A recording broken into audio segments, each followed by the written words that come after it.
Sir काय सांगाल, लोकसभा निवडणूक जेमतेम झालेली आहे आणि विधानसभा निवडणुकीची लाट सगळीकडे पसरत आहे, रस्सीखेच सुरू झालेली आहे. काय सांगणार, काय चित्र दिसतंय? लोकसभा निवडणुकीमध्ये इंडिया अलायन्सला भरपूर यश महाराष्ट्रामध्ये मिळालेलं आहे आणि त्या यशामागे दलित मुस्लिम समाज हा प्रामुख्याने त्यांचा सर्वात मोठा हातभार लागलेला आहे. शेतकरी वर्ग नाराज होता, बेरोजगार नाराज होते, अन्य सर्व जेवढे काही घटक आहेत सर्वांमध्ये हे गेल्या 10 वर्षामध्ये मोदींजीच्या विरोधात जी नाराजी आहे ती ह्या निवडणुकीमध्ये आम्हाला दिसली. जेणेकरून म्हणजे ही निवडणूक लोकसभेची ही काही नेत्यांच्या भरोशावर नाही झाली असं माझं प्रामाणिक मत आहे. ही निवडणूक जनतेने स्वतःच आपल्या डोक्यावर घेतली आणि ही निवडणूक जी आज यश मिळालं इंडिया अलायन्स आघाडीला ते त्याच्यामुळे झालं. कारण की मोदी साहेबांनी जे 10 वर्षामध्ये जी इनडायरेक्टली डिक्टेटरशिप सारखं त्यांनी चालवलं, शेतकऱ्यांना भाव नाही देणं त्यांच्या मालाला, बेरोजगारांना नोकऱ्या नाही देणं आणि नुसतं फक्त मीडियाच्या समोर येऊन आपले चॅनल जे काही आहे त्यांना हे म्हणजे त्याच्यामार्फत आपली पब्लिसिटी करणं, स्वतःची पब्लिसिटी जास्त केली, जे देशाच्या जनतेसाठी केले नाही. त्यांचे जे काही हितसंबंध होते ते माहीत आहे उद्योगपती लोकांसोबत आहे, त्याच्यामुळे लोकांमध्ये फार मोठी चीड निर्माण झाली होती. त्यामुळे आज हे परिणाम आपल्याला महाराष्ट्रामध्ये दिसले आणि येणाऱ्या विधानसभेच्या याच्यामध्ये सुद्धा आपल्याला त्याच पद्धतीने महाविकास आघाडीला इंडिया अलायन्सला आपल्याला हे जे स्पिरिट आज लोकांमध्ये आलेलं आहे ते टिकून ठेवायचं आहे. अनेक मुद्दे अजून समोर आलेले आहे, जसे स्मार्ट मीटर वगैरे ते लावत आहे, प्रीपेड मीटर वगैरे लावत आहे. आम्ही आता काही दिवसापूर्वी MSEBच्या सुप्रिटेंडेंट इंजिनियरला भेटलो, निवेदन दिलं.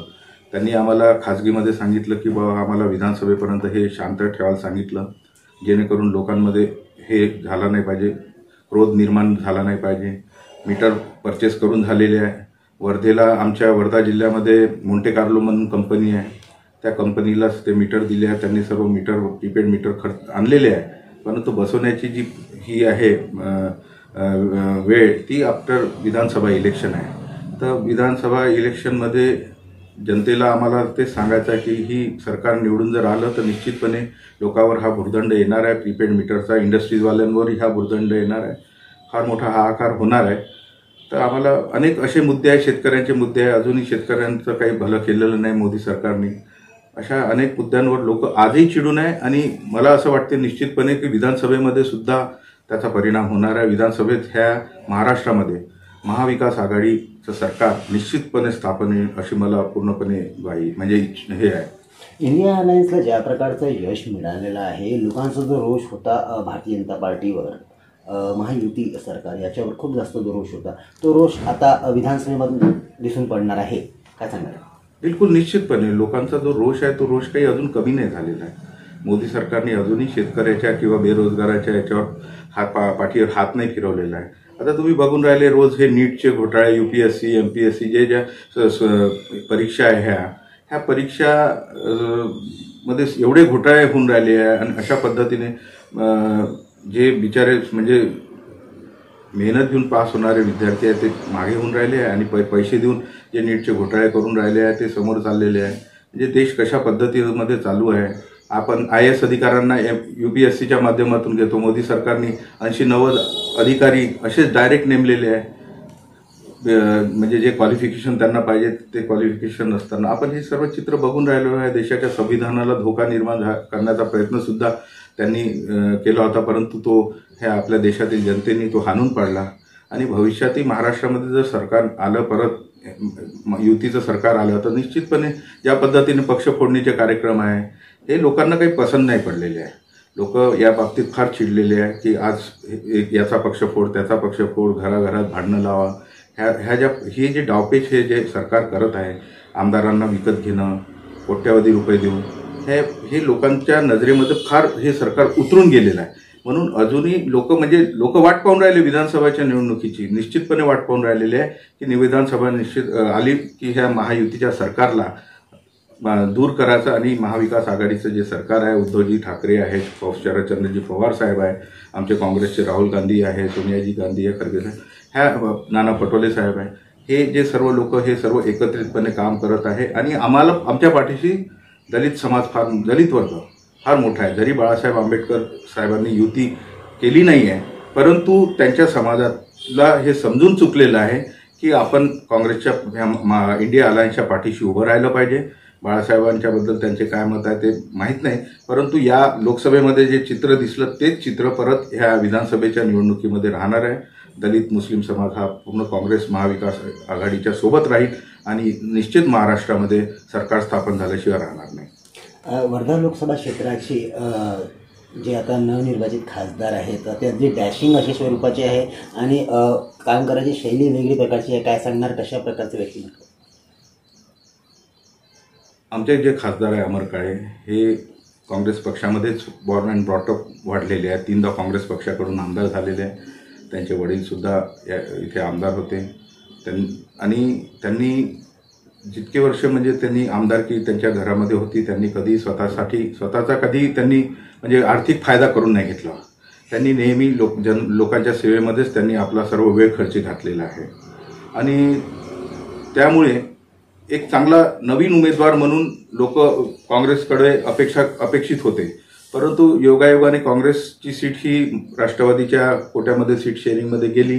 त्यामुळे त्यांचा जो सुद्धा पाहिजे तो उमेदवार त्या ताकदीचा होता नाही. त्यामुळे त्यांनी आमचे अमर काळे यांना पक्षांतर करून महाविकास आघाडीचा उमेदवार बनवला.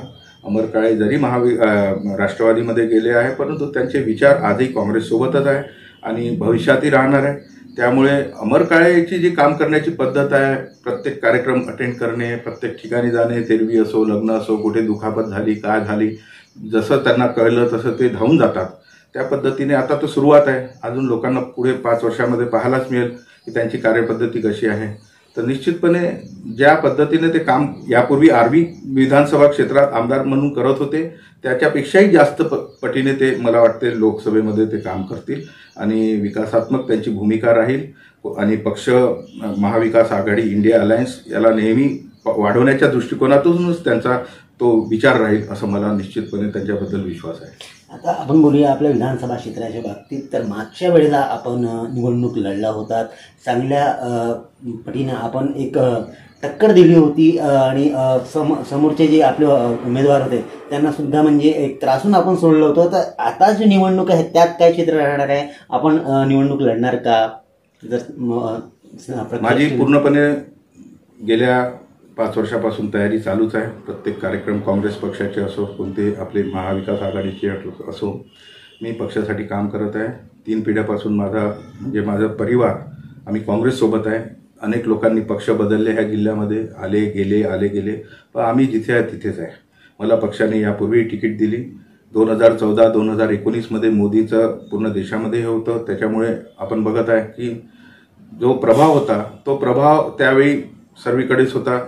जे माझ्या विरोधात उभे होते पंकज भोयर, त्यांना मोदीच्या लाटेमध्येच ते सुद्धा निवडून आले होते. जसे तडस निवडून आले तर 2दा तेही निवडून आले, तडसही 2दा निवडून आले. जसं आता यावेळेस तडसांचा पराभव झाला, जशी मोदीची लाट कमी झालेली आहे, आता पूर्ण देशात चित्र दिसत आहे की मोदीचं ती जी किमया होती, ती जी जादू आहे ती पूर्णपणे मोदींची कमी झालेली आहे. हे तर निश्चित मानलं पाहिजे. आणि आता महाराष्ट्रामध्ये जनता चिडूनच आहे आणि आमची जी काम करायची जी पद्धत आहे ती म्हणजे आर्थिक याला आम्ही धरून काम करत नाही. भाजपचे हे जे आमदार आहे हे आर्थिक गोष्टींनी फार बलाढ्य आहे आणि ते त्या पद्धतीने त्यांची काम करण्याची पद्धत आहे. आम्ही विकासात्मक दृष्टिकोन समोर ठेवून, विकासाचे कामं समोर ठेवून आम्ही जनतेकडे मत मागतो. यांची वेगळी पद्धत आहे. त्यांनी पैशाच्या भरोशावर त्यांनी कॉलेजेस, संस्था, जे काही त्यांचे फार मोठे घोटाळे झाले आहेत. आता वर्ध्यामध्ये आमदाराबद्दल लोकांमध्ये, ठेकेदारांमध्ये जी चर्चा चालू आहे की कमिशनचा फार मोठा देणघेण चालू आहे असे लोक म्हणतात, आमच्याही कानावर येते. तर फार मोठा म्हणजे त्यांच्यावर ठपका झालेला आहे आणि त्याच्यामुळे त्यांची जी प्रतिमा आहे ती फार धुमिळ झालेली आहे. त्याच्यामुळे मला असं निश्चित वाटते की यावेळेस लोक त्यांना ॲक्सेप्ट करणार नाही आणि निश्चितपणे यावेळेस जे महाराष्ट्रात चित्र बदलणार आहे महाविकास आघाडीचं, तर महाविकास आघाडीचा कोणी उमेदवार असो, मी असो, मला तिकीट मिळो न मिळो, कोणी उमेदवार राहिला तर निश्चितपणे निवडून येईल. परंतु मागच्या वेळेस जी मी मतदान जे घेतलं दर निवडणुकीत माझं मताधिक्य वाढत गेलेलं आहे आणि आमचे प्रत्येक गावामध्ये लोक म्हणजे पक्षाचे जे बांधणी केलेली आहे, प्रत्येक गावामध्ये बूथची बांधणी केलेली आहे, तेवढी बांधणी जेवढी माझ्या परीने मी केलेली आहे त्याच्यामध्ये मी फार सक्षम आहे आणि निश्चितपणे तीच मला माझ्या निवडणुकीमध्ये कामात येते आणि मला निश्चितपणे विजयाकडे ते नेतील असा मला विश्वास आहे. राजनीतिक वारसा हा आपल्याला अगोदरपासून लाभलेला आहे. आपले वडीलसुद्धा राजनीतीत होते आणि आपण त्याच्या अगोदर पण राजनीतीत आपल्या परिवारचे लोक होते. आता वर्धा विधानसभातील जे लोक आहे ते आपल्याकडे आशेच्या नजरेने बघत आहेत. तर कशा प्रकारचं एक आवाहन येत्या विधानसभा निवडणुकीकरिता आपल्या क्षेत्राच्या लोकांना आपलं असणार आहे? माझं जनतेला एवढंच आव्हान राहील की आपण 2 निवडणुकीमध्ये बघितलं आहे, जे माझ्या विरोधात निवडून आले प्रतिनिधी आहेत त्यांचा कार्यकाळ बघितला आहे, त्यांची कार्यपद्धती बघितली आहे. जे काही दिसलं आजपर्यंत वर्धा विधानसभेत जोपर्यंत माझे वडील होते आमदार तोपर्यंत त्यांनी जो विकास केलेला आहे आजही लोक त्यांचं नाव घेत आहे. त्यांनी जी बांधणी केलेली आहे त्याच्याच भरोशावर आज आम्ही लोक टिकून आहे, काँग्रेस टिकून आहे. आणि एवढे मी म्हणजे 15 वर्षापासून मी सत्तेत नसताना सुद्धा आज सर्व कार्यकर्ते आणि हे पैशाकडे किंवा दुसऱ्या पक्षामध्ये स्थलांतर झाले नाही, आजही माझ्यासोबत टिकून आहे.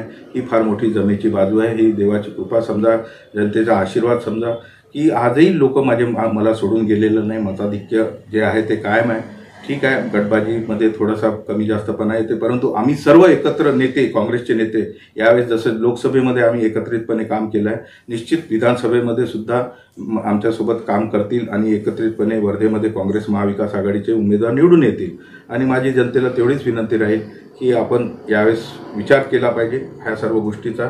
आपण 10 वर्ष आपण दुसऱ्या उमेदवाराला दिले, त्याची कार्यपद्धती बघून जनता मला निश्चित वाटते की जनता यावेळेस काँग्रेस महाविकास आघाडीला निश्चितपणे मतदान करेल आणि महाराष्ट्रामध्ये सरकार स्थापन करेल. आपण आम्हाला वेळ दिला, आमच्याशी संवाद साधला त्याबद्दल आपला खूप खूप धन्यवाद. धन्यवाद साहेब.